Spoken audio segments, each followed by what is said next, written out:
selama ini kaum muslimin secara menyeluruh itu mengenal bulan Rabiul Awal itu bulan tentang kelahiran Nabi. Padahal waktu itu Salahuddin Al-Ayyubi menjadikan momen Maulud Nabi itu momen kebangkitan Islam, Pak. Makanya gak heran kalau ada orang yang bertikai masalah Maulud bid'ah, gak ada contoh kan gitu ya. Memang gak ada contoh dari Rasul. Yang memprakarsai Salahuddin Al-Ayyubi, seorang pejuang, karena dia berpikir gimana nih cara membangkitkan umat Islam yang lagi melempem, kan gitu. Caranya dengan cara apa? Maka dibangkitkanlah umat Islam pada waktu itu dengan cara apa? Mengenang sejarah perjalanan hidup Nabi. Itu Maulid Nabi. Jadi perjalanan hidup Nabi. Makanya di acara Maulud ada yang membaca berjanji. Isi berjanji apa, Pak? Isi berjanji itu adalah sejarah perjalanan hidup Nabi dari mulai lahir sampai wafatnya Nabi. Itu berjanji. Cuman selama ini nggak dipelajari tentang itunya, membaca berjanjinya saja. Coba kalau dipelajari satu persatu, step by step, Masya Allah, luar biasa itu. Makanya sampai saat ini ila yaumil qiyamah, sampai datang hari kiamat nanti, tidak ada yang bisa mematahkan tentang kehebatan Nabi. Rasulullah SAW is the best, nggak ada yang bisa menandingi.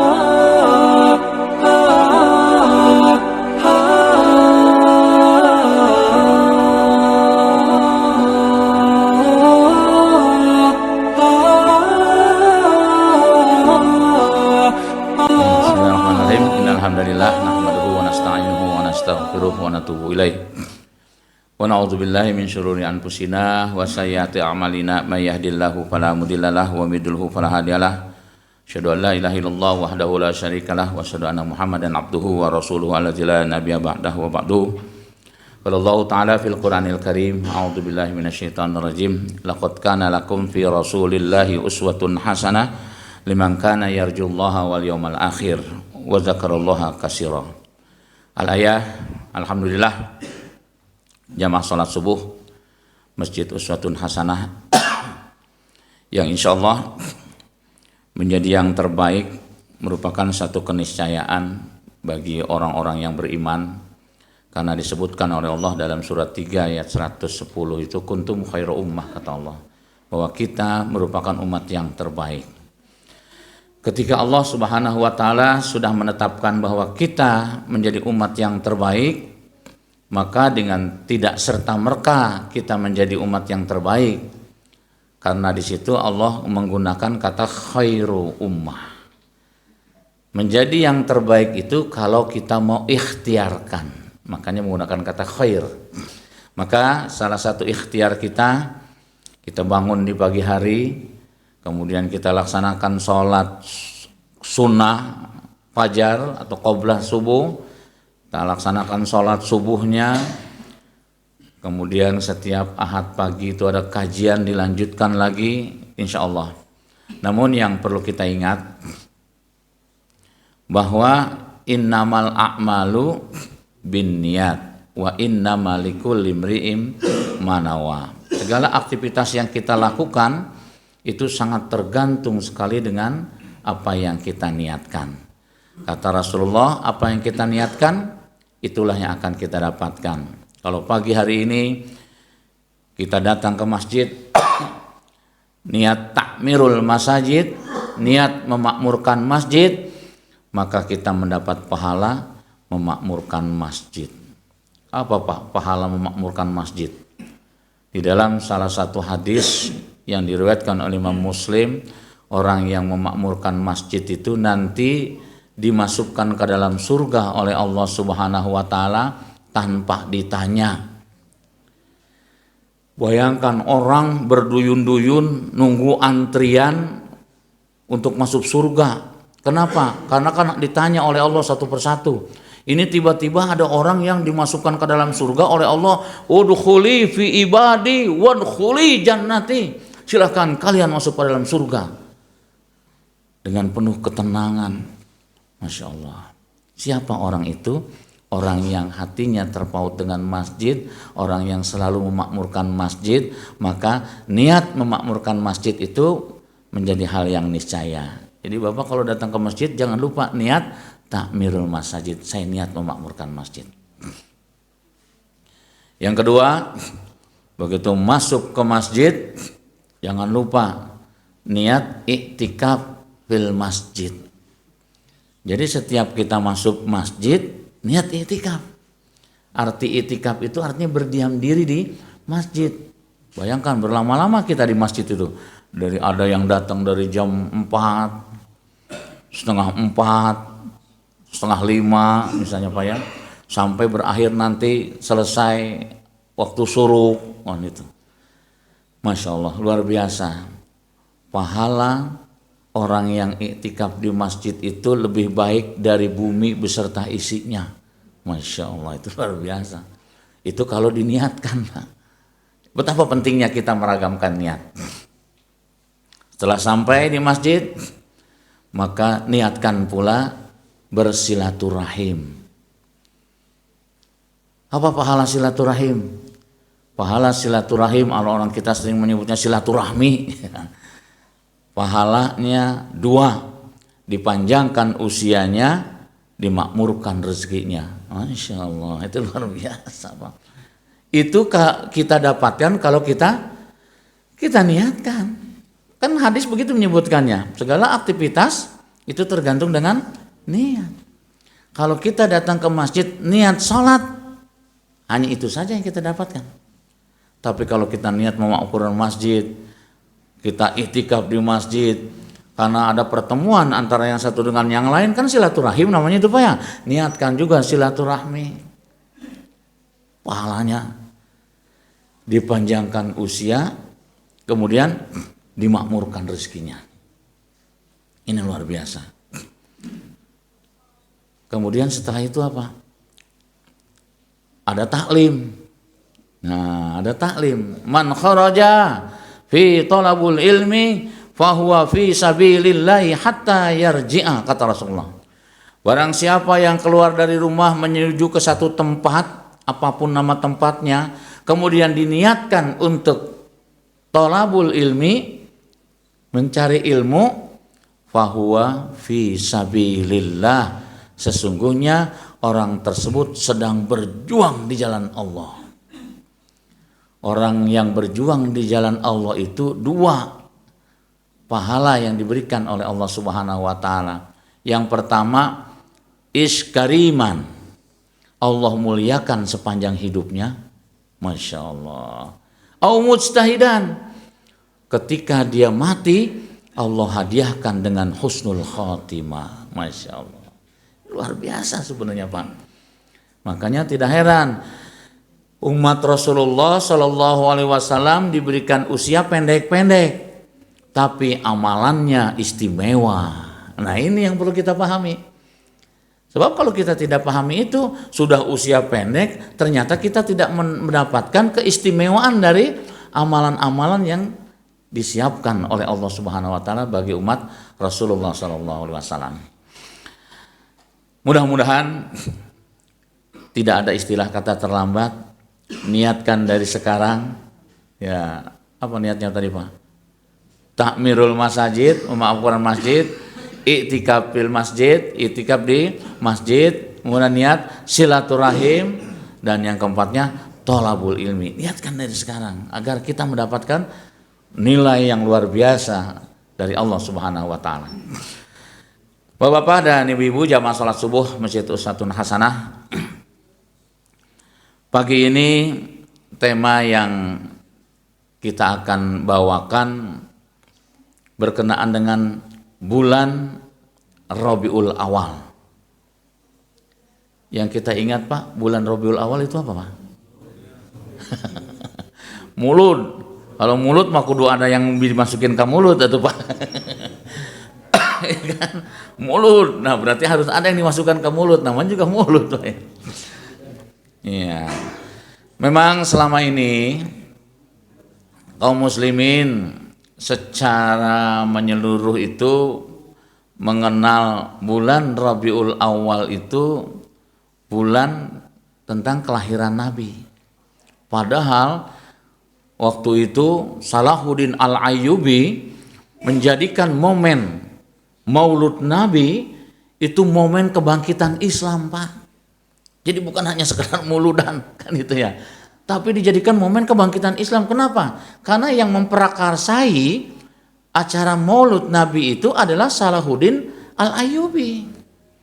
Makanya gak heran kalau ada orang yang bertikai masalah maulud bid'ah, gak ada contoh kan gitu ya. Memang gak ada contoh dari Rasul. Yang memprakarsai Salahuddin Al-Ayyubi, seorang pejuang, karena dia berpikir gimana nih cara membangkitkan umat Islam yang lagi melempem kan gitu. Caranya dengan cara apa? Maka dibangkitkanlah umat Islam pada waktu itu dengan cara apa? Mengenang sejarah perjalanan hidup Nabi. Itu Maulid Nabi. Jadi perjalanan hidup Nabi. Makanya di acara Maulud ada yang membaca berjanji. Isi berjanji apa, Pak? Isi berjanji itu adalah sejarah perjalanan hidup Nabi dari mulai lahir sampai wafatnya Nabi. Itu berjanji. Cuman selama ini nggak dipelajari tentang itunya, membaca berjanjinya saja. Coba kalau dipelajari satu persatu, step by step, Masya Allah luar biasa itu. Makanya sampai saat ini ila yaumil qiyamah, sampai datang hari kiamat nanti, tidak ada yang bisa mematahkan tentang kehebatan Nabi. Rasulullah SAW is the best. Nggak ada yang bisa menandingi kehebatannya. Padahal kalau dari sisi kepribadiannya kan ummi. Apa itu ummi, Pak? Ummi itu tidak bisa baca dan tidak bisa nulis. Tapi begitu hebat Rasulullah. Ya. Ternyata ada orang yang menyontoh Rasulullah, Pak. Sekolah SD juga nggak tamat, Pak. Tapi jadi konglomerat. Ini tuh luar biasa ya. Sekolah SD nggak tamat, tapi bisa jadi konglomerat. Masya Allah, itu luar biasa. Hartanya nggak habis-habis dibagikan, Pak. Kenapa? Karena dalam satu hari keuntungan yang dia dapatkan itu tidak kurang dari 2 miliar setiap hari. Makanya dia bingung ngabisin uang teh gimana. Akhirnya apa? Di orang Blitar, Pak. Bikinlah masjid dia di sana, Pak. Bikin masjid luar biasa. Masjid yang nggak ternilai, nggak berapa miliar itu masjid dia bangun.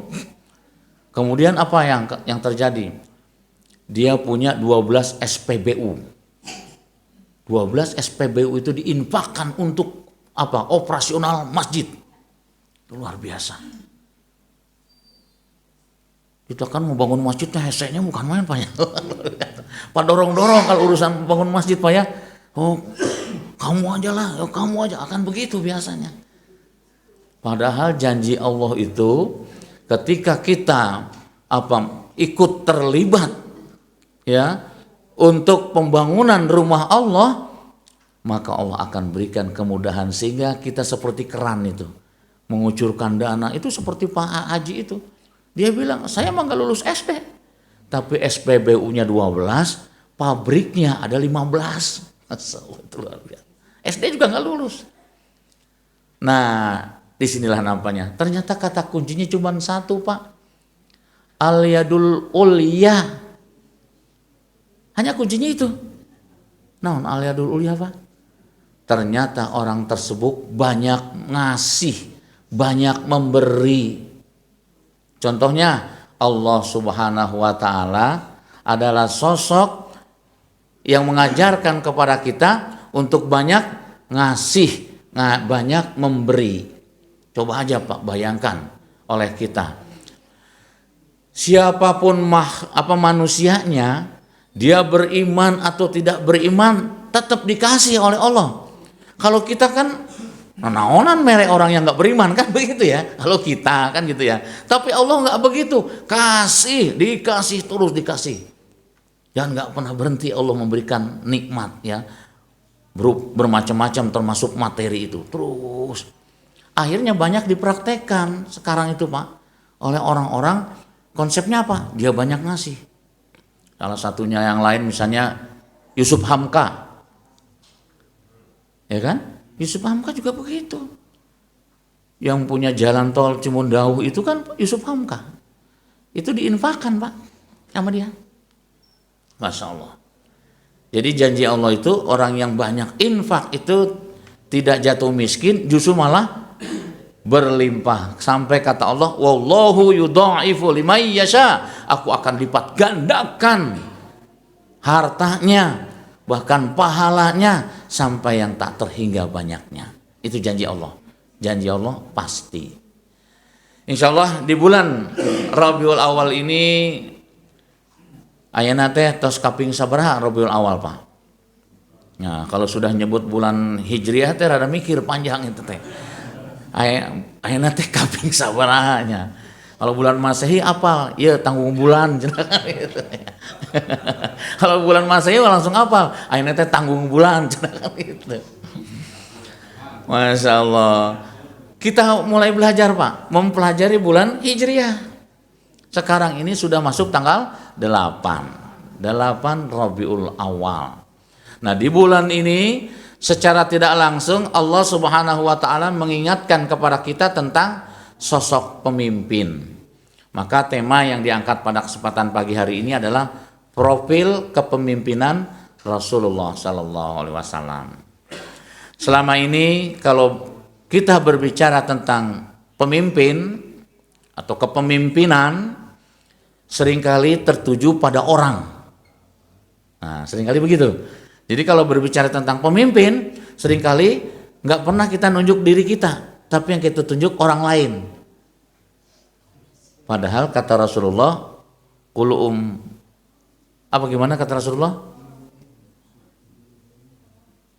Nah jadi pohoki saya teh. Kulukum ra'in wa kulukum mas'ulin an ra'iyatihi. Bahwa setiap pribadi kita adalah pemimpin, maka Allah akan minta pertanggungjawaban apa yang kita pimpin. Jadi kalau berbicara tentang pemimpin, yang pertama kali kita tunjuk adalah diri kita. Sehingga kalau kita menunjuk diri kita, maka kita akan diberikan kemudahan oleh Allah Subhanahu wa Ta'ala untuk memilih pemimpin. Kan yang terjadi sekarang krisis kepemimpinan nih Pak. Ya, yang satu sudah clear, sudah punya calon wakilnya, yang dua masih belum clear ini tuh Pak. Masya Allah, luar biasa. Mau sampai kapan clearnya ini teh kan itu.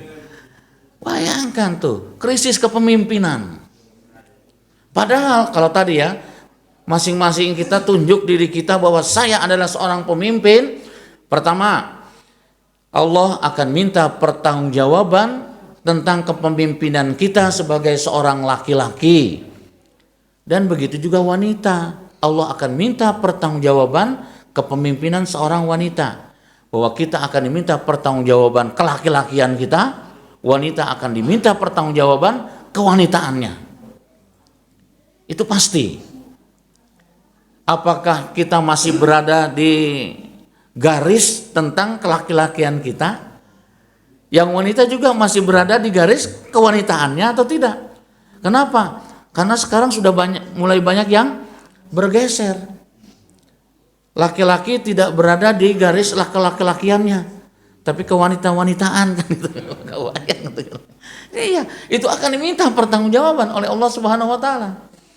Kemudian yang keduanya, Allah akan minta pertanggungjawaban kita karena kita sudah nikah, maka kita akan diminta pertanggungjawaban oleh Allah sebagai seorang suami dan seorang istri. Itu akan diminta Pak pertanggungjawaban. Gimana kamu menjadi seorang suami? Ketika ditanya, oh biasa-biasa aja, biasa-biasa saja. Pertanggungjawaban seorang suami, Masya Allah itu luar biasa Pak. Bapak masih ingat ketika awal nikah dulu Pak? Lupa Pak ya. Berarti harus diperbarui nih Pak nikahnya Pak. Iya.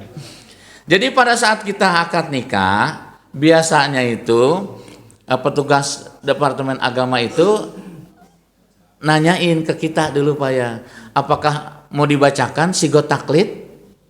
Nah kan Pak ya, bacakan atau tidak? Ada yang mengatakan nggak usah, nggak apa-apa saya baca kan itu. Nah ketika dibaca atau tidak dibaca, kita sudah harus paham itu di situ Pak, bahwa apa yang menjadi kewajiban kita setelah menikahi seorang wanita. Nah dulu Pak.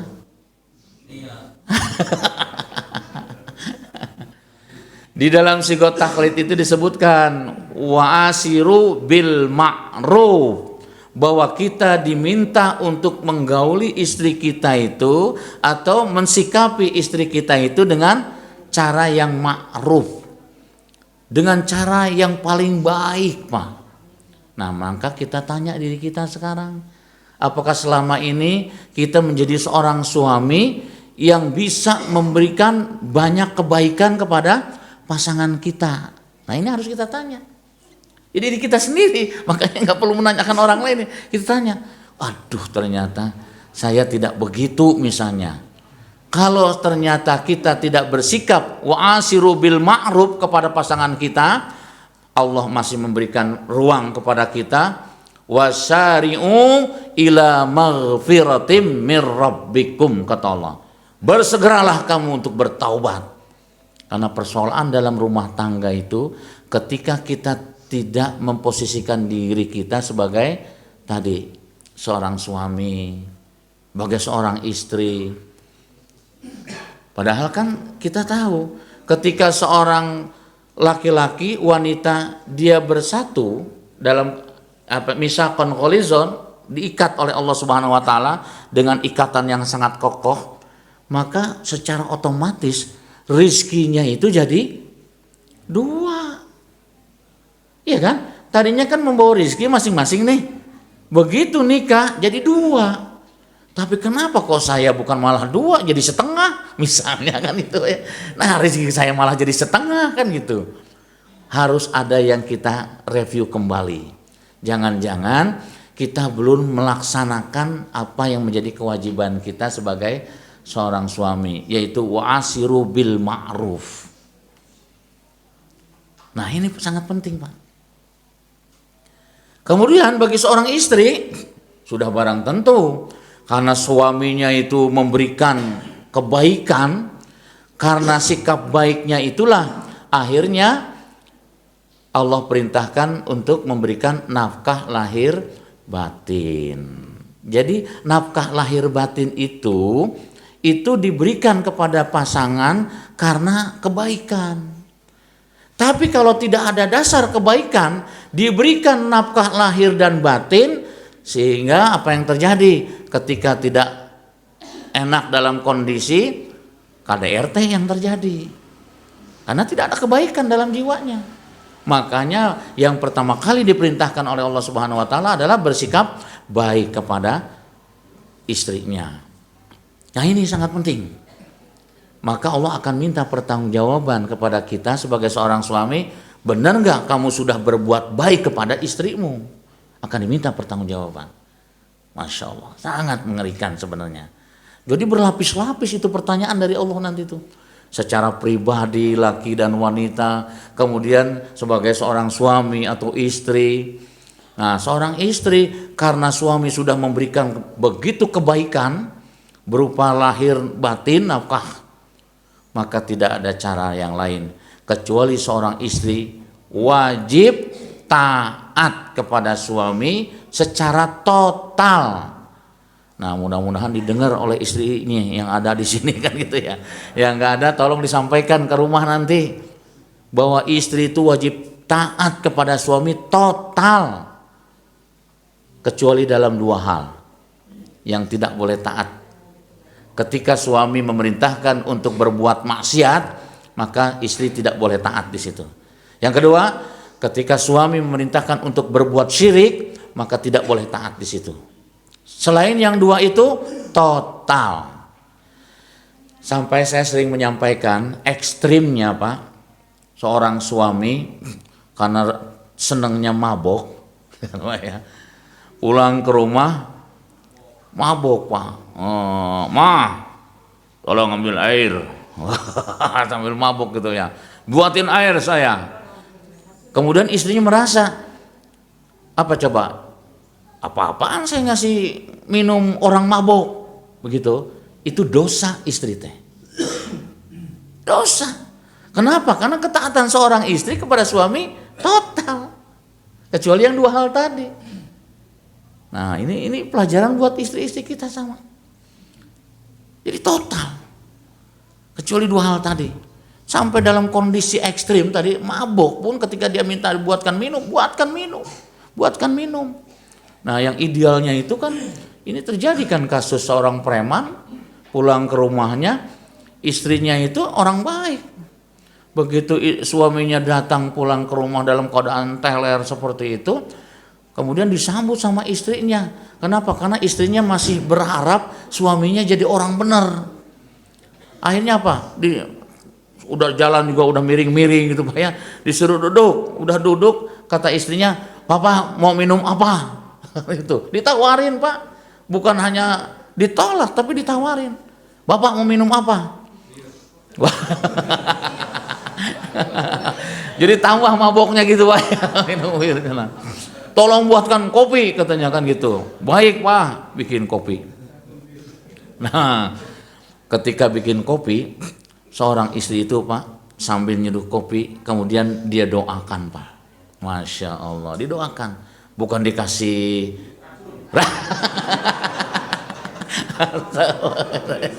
Ya jangan sianida. Nah, ini minta kopi kasih sianida aja. Allah ya. Itu istri Pak, kesolehnya didoakan Pak, sambil doa, "Ya Allah, jadikanlah suamiku orang soleh, ya Allah, kami berharap suamiku jadi orang soleh." Dan begitu Bu, harusnya Bu. Jadi ibu juga begitu kalau bikin air Bu ya, sambil ngaduk, "Ya Allah, jadikanlah suami orang soleh sehingga gajinya nambah terus." Doakan.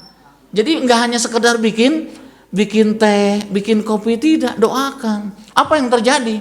Begitu dia doa, setiap dia minta didoakan, akhirnya tiba-tiba suami itu langsung mengatakan, begitu dia dalam keadaan sadar, dia mengatakan kepada istrinya, "Mah, ada sejadah enggak? Papa mau sholat." "Pak, ini kan masih pagi, sholat apa?" Sadar dia. Apa coba Pak? "Papa ingin sholat duha biar rezekinya makmur." Masya Allah, itu Pak. Kan begitu. Akhirnya apa yang terjadi? Ternyata dalam waktu singkat suami itu menjadi soleh, istrinya memang sudah soleha, dia berikhtiar, berusaha. Sekarang Pak, penghasilannya itu sebulan 200 juta Pak. Dia berusaha buka laundry. Awal mulanya dia hanya nyewa mesin cuci, sampai dia punya laundry sendiri, dan akhirnya buka cabang sampai 6 cabang. Masya Allah. Tuh, coba kalau istri sebel terus Pak ya, tuh sebel terus ngeliat suami kelakuannya kayak begitu, nggak akan bisa begitu. Tapi karena kecintaannya kepada Allah Subhanahu Wa Taala, dan bagaimanapun ini adalah suami saya, ya kan? Dah goreng patut ganggar ya suami saya kan gitu Pak ya. Nah disitulah akhirnya didoakan, Masya Allah, sampai-sampai, nah ini cerita dia Pak, ketika malam suaminya tidur, dia bermunajat ke Allah, ya dia berdoa, "Ya Allah, jadikan suami saya orang yang soleh." Terus nggak berhenti. Kan kita tahu Pak, "Ud'uni astajib lakum." Minta kamu kepadaku, apa yang kau mau aku kasih, kata Allah.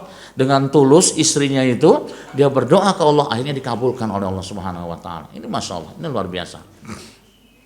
Banyak sekali kisah-kisah yang dialami oleh orang-orang yang mungkin dalam tanda kutip kita beranggapan ini adalah sampah masyarakat, tapi ternyata di sisi lain ketika istrinya bisa kan itu menjaga tanggung jawabnya, akhirnya menjadi orang baik. Nah ini bahwa kita adalah pemimpin. Kemudian yang ketiganya bahwa kita akan diminta pertanggungjawaban oleh Allah Subhanahu wa taala tentang keberadaan kita sebagai seorang ayah dan seorang ibu. Kita akan diminta pertanggungjawaban itu oleh Allah. Karena kita sudah punya anak nih, sudah punya anak buah, kan itu ya. Anak kita itu, bagaimana kita mensikapi anak kita ini? Apakah kita bersikap anak kita ini jadi beban buat kita? Nah, ini persoalan. Ketika kita menjadikan anak kita beban, wah cilaka. Padahal anak adalah amanah. Ketika kita berdua dengan istri, rezekinya ada 2. Begitu datang anak, berarti rezeki jadi 3. Ketika kurang pandai memahami konsep ini, akhirnya jadi beban. Padahal itu bukan beban. Ini adalah amanah yang Allah titipkan. Ketika kita pandai menjaga, memelihara amanah ini, insya Allah syahidun fid dunya wa syahidun fil akhirah. Allah berikan kebahagiaan di dunia bersama dengan anak dan istrinya, dan sampai akhirnya Allah sampaikan pula di surganya bersama keluarga nanti. Semoga kita bisa menjadikan keluarga kita adalah keluarga yang sakinah, mawadah, warahmah tentunya. Bapak-bapak dan ibu-ibu jamaah salat subuh Masjid Uswatun Hasanah, dalam satu firman Allah surat Al-Ahzab ayat 21 tadi, saya ingin menekankan yang pertama ada kalimat laqad kana lakum. Yang pertama huruf lam, yang kedua huruf qad, laqad. Ada apa dengan kalimat ini? Padahal huruf lam saja sudah cukup, sungguh, kan gitu ya. Atau huruf qad saja juga sudah cukup sebenarnya, sungguh. Tapi Allah gunakan 2 kata taukid ini, sungguh-sungguh kata Allah. Nah, di sini kana lakum fi rasulillahi uswatun hasanah. Bahwa Allah hadirkan sosok figur seorang pemimpin yang wajib kamu contoh, karena pemimpin ini adalah uswatun hasanah, contoh yang terbaik. Nah, pertanyaannya, benar nggak sebelum kita melihat ya di luar sana, yang pertama kali kita jadikan sosok pemimpin itu adalah baginda Rasulullah Sallallahu Alaihi Wasallam. Nah ini. Jadi ketika kita menjadi pemimpin di rumah tangga, kan di rumah tangga itu ada 2 kepemimpinan Pak ya. Kita sebagai suami menjadi pemimpin apa? Pemimpin keluarga, sementara istri kita pemimpin rumah tangga. Nah kita harus paham ini Pak. Istri itu pemimpin juga sebagai pemimpin rumah tangga, kita pemimpin keluarga. Jadi pemimpin keluarga itu lebih luas cakupannya. Yang mana keluarga, berarti kan siapapun orang yang ada di rumah itu. Sementara istri kita itu ngurusin rumah tangga. Pemimpin. Maka urusan yang berhubungan dengan rumah tangga itu urusan istri. Enggak dengan serta-merta kita pindahin wae jam tangan sebelah jam dinding sebelah kiri. Kata istri sano mindahkan itu urusan abdi itu kan itu ya. Wah, itu pindahkan lagi kipas angin sebelah belakang sana. Ada kursi digeser.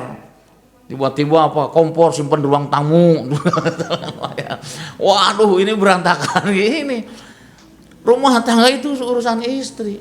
Ya, dalam segala hal itu yang perlu kita cermati, ada salah satu firman Allah surat 3 ayat 159, di mana Allah Subhanahu wa taala menyampaikan fabima rahmatim minallahi lintalahum. Ketika kita berada dalam rumah tangga, karena rumah tangga merupakan miniaturnya sebuah negara, maka dari rumah tangga itulah kita implementasikan di tengah-tengah masyarakat kita. Kata Allah, karena kasih sayangku, engkau wahai kekasihku Muhammad, aku titipkan sifat lemah lembut. Apakah sifat lemah lembut itu hanya untuk Rasul? Tidak. Allah titipkan kepada seluruh umat manusia sifat lemah lembut itu. Jadi sifat lemah lembut itu adalah sifat Allah yang dititipkan kepada kita sebagai manusia. Cuman masalahnya dikemukakan oleh Allah Subhanahu wa taala. Fabima rahmatin minallahi lintalahum walau kunta fazzan ghalizal qalbi lan faddu min haulik. Kata Allah, wahai kekasihku Muhammad, kalaulah engkau tidak pandai mengelola sifat lemah lembut yang aku titipkan, lan faddu min haulik, sudah barang tentu engkau akan dijauhi, ditinggalkan oleh umatmu. Nah, ini pelajaran. Jadi Allah Subhanahu wa taala mengingatkan kepada kita bahwa setiap kita memiliki sifat lemah lembut. Kelemah lembutan kita gunakan atau tidak. Kalau kita gunakan, maka akan muncul sifat-sifat mulia yang lain. Yang pertama, kata Allah, fa'fu anhum. Dari sifat lemah lembut itu muncullah sifat mulia, yaitu saling memaafkan. Ini kan persoalan di rumah tangga, urusan memaafkan itu persoalan itu Pak ya. Kita punya salah, gengsi minta maaf ke istri kita. Kita punya salah, gengsi minta maaf ke anak kita misalnya. Kan itu persoalannya. Maka kata Allah, kalau sifat lemah lembut itu digunakan dalam rumah tangga, maka fa'fu anhum, sifat saling memaafkan itu akan terjadi. Kadang-kadang kan suami gengsi payah minta maaf ke istri, naonan minta maaf ke istri kan gitu ya. Karena merasa menjadi kepala keluarga. Sama. Ada kalanya ada istri juga begitu. Keweh minta maafnya lebaran. Minta maaf nunggu lebaran Pak. Bayangkan coba, ada 4 hal kata Rasulullah yang harus kita segerakan. Salah satunya adalah meminta maaf. 4 hal yang harus segerakan, salah satunya adalah meminta maaf. Jadi ketika kita salah kepada siapapun, segeralah kita meminta maaf. Maka karena rumah tangga adalah miniaturnya negara, maka kita saksikan negara kita coba. Pernah enggak negara meminta maaf ke rakyat? Ini kan persoalan. Karena memang rumah tangga miniaturnya negara. Makanya kalau rumah tangga memahami bahwa ini adalah miniatur negara, maka begitu kita memiliki seorang pemimpin, maka pemimpin yang fa'fu anhum. Yang kedua adalah wastaghfir lahum, saling mendoakan, meminta ampun, mendoakan, meminta ampun ke Allah. Ya Allah, maafkanlah saudara saya, kan gitu ya. Masih ingat Pak? Kisah salah seorang ketika Rasulullah dengan para sahabat sedang duduk, karena sudah biasa ya Rasulullah itu membuat halaqah, selesai sholat Rasulullah membuat halaqah. Pada waktu itu salat asar, Rasulullah menyampaikan tausiah. Ketika di tengah-tengah menyampaikan tausiah, Rasulullah menyampaikan kepada sahabat, wahai sahabatku, maukah kalian aku beritahu orang yang ahli surga? Wah, sahabat langsung GR Pak. Cing sahaya di antara orang kan itu. Siapa di antara kita yang disebutkan ahli surga? Ahli disebutnya juga Pak. Ternyata apa? Tidak ada salah seorang sahabat yang ditunjuk oleh Rasulullah, tiba-tiba datanglah orang yang sudah agak tua sambil menenteng terompahnya masuk ke masjid, sholat selesai kemudian keluar lagi. Kata Rasulullah, kalau kamu mau tahu tuh orangnya tuh. Sahabat menoleh semua. Biasa sifat manusia. Nah lain orang karena orang eta gitu ya. Ya itu normal Pak, dari sifat fitrah manusia.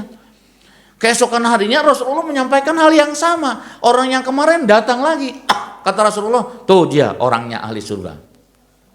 Sampai 3 kali berturut-turut Rasulullah menyampaikan, dialah orangnya. Salah seorang sahabat namanya Abdullah bin Umar, yaitu putranya Umar bin Khattab. Ini tuh udah suruk ya? Cepet geningan suruk teh. Iya. Nah, singkat cerita, apa yang terjadi? Abdullah bin Umar penasaran Pak. Apa sih amalan orang itu? Sampai dikatakan ahli surga oleh Rasulullah. Kalau lihat penampilannya, potongannya begitu orang banyak kan gitu ya. Diikutin Pak, dikuntit. Terus, oh ini rumahnya. Gimana caranya saya menyelidiki amalan orang ini? Akhirnya apa? Begitu menjelang malam, pamitlah ke rumahnya. Bapak, boleh nggak saya bermalam di rumah Bapak? Ya dia berkunjung, kemudian diminta. Memang kenapa? Kalau saya harus pulang, itu kemalaman Pak. Oh silakan saja kalau kamu mau tidur di sini. Inilah keadaan rumah saya. Tidurnya Pak di atas pelepah kurma. Hanya sebatas itu. Apa yang terjadi? Bermalamlah Abdullah bin Umar. Setelah bermalam, sudah menjadi hal yang biasa di kalangan para sahabat. Jam 2, setengah 2 itu sudah bangun Pak. Bersiap-siap untuk sholat malam. Qiyamul Lail. Tapi si bapak yang dibilang ahli surga, kereken ya Pak. Masih tidur. Kan muncul tuh sifat apa? Suuzon Pak ya. Nah emang sifat manusia begitu. Tapi masa sih salah Rasulullah menyebutkan orang itu ahli surga? Pasti benar. Ya kan? Pasti benar. Sudah weh. Nah menjelang ya 30 menit waktu subuh baru bangun orang itu. Bangun, ambil air wudhu, barulah dia sholat. Sampai akhirnya apa? 3 malam berturut-turut nginep, gak ada amalan yang istimewa. Akhirnya apa? Kecewalah Abdullah bin Umar. Kemudian mengatakan, Bapak terus terang, saya bermalam di rumah Bapak itu bukan hanya sekedar bermalam Pak. Saya pengen tahu amalan apa yang Bapak lakukan sehingga Rasulullah mengatakan Bapak adalah ahli surga. Kamu jangan main-main, kata si Bapak itu. Sebagaimana engkau lihat, itulah amalan saya seperti itu. Tidak pasti ada amalan yang istimewa yang Bapak lakukan itu. Sampaikan kepada saya Pak, saya juga pengen menjadi ahli surga. Sampai begitu sahabat. Memang Anda lebih layak yang menjadi ahli surga dibanding saya. Kata Bapak itu, tidak Pak, apa amalan istimewa? Akhirnya si Bapak itu searching Pak. Men-searching amal Pak. Searching amal segala. Di searching di kepalanya amalan apa ya? Kalau ucapan Rasulullah pasti benar, nggak mungkin salah. Di searching Pak, akhirnya ketemu Pak. Mungkin ini, kalau ini dikatakan amalan itu istimewa. Apa Pak? Cing, pengen tahu Pak? Kata Abdullah bin Umar itu. Kata si Bapak, begini, saya orangnya apa? Lurus.com Pak. You know lurus.com. Saya orangnya lempeng-lempeng aja Pak. Dalam menjalani kehidupan saya, sebagaimana yang Bapak tahu kan, hidup saya itu hanya mencari kayu bakar dari satu bukit ke bukit yang lain, saya jual. Begitu kehidupan saya Pak. Makanya kalau saya bangun ke agak siang, sholat tahajud saya, karena kelelahan saya itu Pak. Karena kerjaan saya tarik naik turun gunung Pak. Cari kayu bakar. Cuman memang persoalannya saya orangnya lurus.com tadi Pak. Melihat ada orang kaya berlebih, saya senang Pak. Nah itu. Melihat ada orang yang susah, dia doakan. Bukan senang itu Pak. Ay orang susah senang juga. Didoakan Pak, Masya Allah, ya Allah semoga orang ini segera Engkau berikan kan gitu ya, rezeki yang luas, yang manfaat kan gitu Pak ya. Kan susah mendoakan orang begitu Pak. Sampai dia bilang begitu, saya kalau mau tidur itu berdoa dulu ke Allah, ya Allah, andaikan dari mulai bangun sampai ke hendak tidur kembali ada sepenggal dosa yang saya lakukan, maka ampuni saya ya Allah. Begitu juga wahai Allah, andaikan kaum muslimin, muslimat, mukminin, mukminat menjalani kehidupan dari bangun tidur sampai mau tidur kembali ada sepenggal dosa yang dia perbuat, ampuni mereka ya Allah. Ini amalan istimewa. Kita kan kalau doa untuk diri kita, sampai-sampai buat keluarga kayak pohon. Itu ya. Dia bukan hanya keluarga yang didoakan, Pak. Semua orang Islam, kaum muslimin, muslimat, mukminin, mukminat didoakan oleh dia. Kemudian setelah itu, ya Allah, seandainya ada sepenggal kebaikan yang aku perbuat, jadikanlah penghantar surga bagiku. Dan seandainya kaum muslimin, muslimat, mukminin, mukminat ada sepenggal kebaikan yang mereka lakukan, jadikanlah penghantar surga pula untuknya, ya Allah. Itulah doa. Makanya apa yang terjadi? Abdullah bin Umar nangis. Ini rupanya amalan istimewa yang saya belum bisa melakukan itu. Ya terasa oleh kita, Pak. Kita kalau mau mendoakan orang lain itu kadang-kadang milih, ya Allah, ulah si eta kan itu. Nah, pika sabeuleun si eta mah, pika sabeuleun kan gitu. Nah, orang ini teh lulus.com, Pak. Didoakan semua orang, Pak. Paduli dia benci ke dirinya atau enggak, kan gitu ya. Orang lain menyukai dirinya atau enggak peduli tentang itu, tapi dia berdoa. Dan itulah sifat Allah yang Maha Rahman. Makanya kan Allah itu, dia beriman atau tidak beriman tetap dikasih oleh Allah Subhanahu wa taala. Rezekinya terus dikucurkan. Itu sifat Allah. Ternyata dipakai oleh orang tadi yang disebut ahli surga. Ya sudahlah kalau gitu Bapak, sudah Pak. Itu amalan istimewa yang Bapak lakukan. Saya mau belajar. Itu kan luar biasa, Pak ya. Itu amalan istimewa. Nah, semoga ini menjadi pelajaran buat kita, karena kita adalah seorang pemimpin di rumah tangga kita, apalagi kita pemimpin di masyarakat, pemimpin di negeri ini, maka mudah-mudahan kita diberikan kemampuan oleh Allah Subhanahu wa taala untuk tadi yang melaksanakan tugas-tugas kita sebagai pemimpin, yang pada akhirnya Allah jadikan kita seorang pemimpin yang adil, di mana salah satu poin yang lain, pemimpin yang adil pun akan dimasukkan ke dalam surga oleh Allah tanpa ditanya. Semoga kita termasuk di dalamnya. Dengan segala keterbatasan ini, marilah sama-sama kita mohon kepada Allah Subhanahu wa taala, semoga Allah Subhanahu wa taala memberikan kekuatan, kemampuan kepada kita untuk memimpin diri kita, memimpin keluarga kita, dan memimpin di tengah-tengah masyarakat kita, dan pada akhirnya dijadikan oleh Allah Subhanahu wa taala kita seorang pemimpin yang adil tentunya. Innallaha wa malaikatahu yusholluna 'alan nabi ya ayyuhallazina amanu shallu 'alaihi wa sallimu taslima.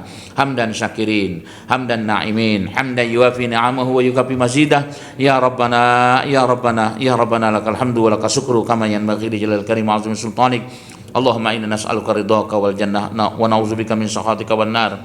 Allahumma rabbighfir lil muslimina wal muslimat wal mu'minina wal mu'minat al ahya'i minhum wal amwat birahmatika ya wahibal atiyat. Allahumma adfa'na al ghala wal waba wal zina wal zila wal mihan wa su'al fitan ma zahara minha wa ma batan an baladina hadha khasatan wa an sa'iri baladil muslimin amatan ya rabbal alamin.